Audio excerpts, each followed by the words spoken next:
பாவத்திலும் அநியாயத்திலும் அக்கிரமத்திலும் இருந்து ஆண்டவராக இயேசு கிறிஸ்துவின் இரத்தத்தினால் விடுதலை பெற்ற பெண்மாரை போல மாறுவேர் என்று ஆண்டவராக கிறிஸ்துவின் இரத்தத்தினால் கழுகப்பட்ட அத்தனை பேருக்கும் இஸ்ரவேல், நீ இஸ்ரவேலா இருக்கிறாய், இஸ்ரவேலே பயப்படாதே, நான் உன் தேவன். ரட்சிப்பை பெற்றவர்கள் இஸ்ரவேல். நான் உங்களுக்கு தேவனாயிருப்பேன், நீங்கள் எனக்கு ஜனமாயிருப்பீர்கள். கரங்களை தட்டி கர்த்தரை மகிமைப்படுத்துங்கள். கரங்களை தட்டி உற்சாகமாய். அது மட்டுமல்ல, பிதாகுமாரன் பரிசுத்தாவி நாமத்தினால் மூழ்கி ஞானஸ்நானம் பெற்றார். அவருடைய ஜனமாயிருப்போம்.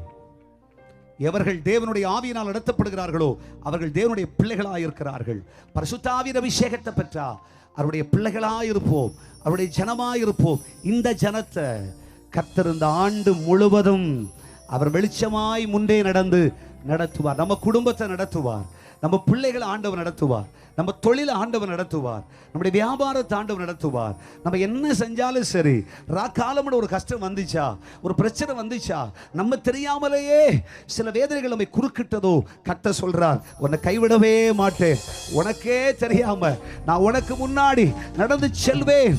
நான் உனக்கு சொல்லுகிறேன், உனக்கு முன் செல்வதை நீ காண்பாய், நீ அனுபவிப்பாய்.